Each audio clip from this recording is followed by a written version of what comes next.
Good morning mga ka-guys, good morning mga kasari. Masaya ang umaga ni Kuya AG guys dahil meron tayong maraming ukyaksan, ipay-ipay, ukyaksan, ipay-ipay. Marami tayong customers guys, mga magaganda. Namakyaw ito ng mga gulay kagabi. Namakyaw ng gulay kagabi at saka ngayon. Ang iba na stranded sa My Minute Burger. Pero sige lang, okay lang. Kumusta ang umaga ninyo mga madam? Ang mga businesses, okay lang? Okay lang ang mga businesses, okay? So wala tayong vlog kahapon dahil busy si Kuya AJ. Pag Monday guys, busy si Kuya AJ. Hanggang reels lang ang makaya ni Kuya AJ pag Monday. So plan ko sana magyaw-yaw kinagabihan pero napagod na ang katawang lupa ni Kuya AJ guys. Hindi na tuloy na lang. Ito lang interview na itong mga customers. Muna si guys, si Milan Kim, ang atong pinakamasugid na subscriber, follower, commentator, sharer, o uban pa. Mapolitika, mapa-business, naga-comment na siya guys. And today, maraming lakad si Kuya AJ dahil hindi ko nalakad kahapon. Hindi ako natuloy kahapon dahil ako nga nang nag-duty sa tubigan. So today ko pupurso ang aking lakad pero kakain mo na si Kuya AJ guys. Nagluto ako ng munggo. Kahit hindi Friday, pwedeng magluto ng munggo guys basta gusto mong kumain ng munggo. And bago naluto ang aking munggo, may customer na ako nag-antay. Hindi si Kuya AJ nagbibenta ng ulam guys, pero may naghihintay na customers natin. So pakita ko muna yung ating nilutong munggo. Luto na, kaluluto lang.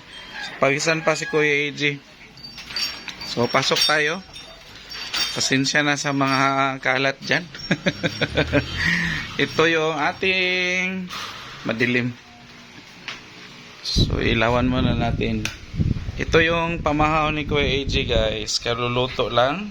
Fresh na fresh ang ating alugbati with kalabasa, unya dayon, munggo. Taba lang na gamay akong isagol diha guys. Lami kain na dahil ang kwatag luwag.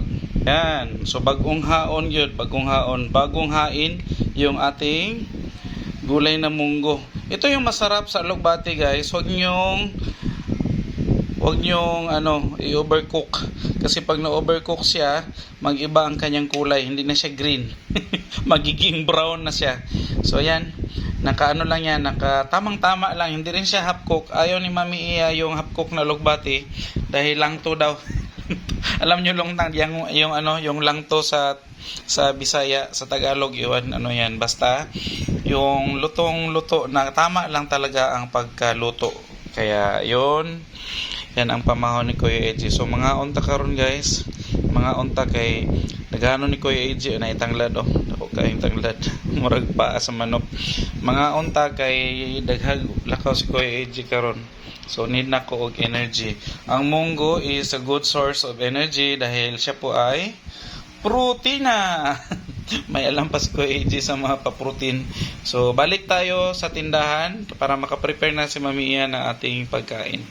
Ikaw na siguro kay ako manggingon sa vlog nga ikaw ang mag-prepare.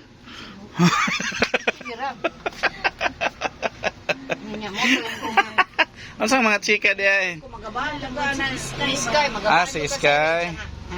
Ihawon mo na. So ban ko lahi mo nang askal lahi si Sky di na mo niya. Dili na kay siya. So napaday tay asukal diri guys. So muni pinalit ni Kuya AJ, nakadalikyat ang si Kuya AJ gahapon og pamalit og asukar. Ingani na akong ginapalit kanang naka 1/4 na daan para dili na mago si Kuya AJ og repack. So patungan na lang nato diretso. Anyway, mahal kasi ang plastic din. So kung mag-repack pa si Kuya AJ, gagastos tayo ng plastic at saka kung ano-ano pa, gagastos pa tayo ng time. So yan na lang, parang uling din, parang uling na naka-repack na daan. So kinahanglan sa panahon karon matik and instant ang atong mga ginahimo para dili sayang atong oras niya, mabilis at saka Simple lang. Simplihan na lang natin guys. Panahon ngayon, need natin pasimplihan ating buhay at saka ating mga ginagawa. So yan na lang muna for today dahil aalis si Kuya AJ and kakain muna. Hindi ko na kayo isama sa pamahaw ni Kuya AJ. Bye bye muna for now.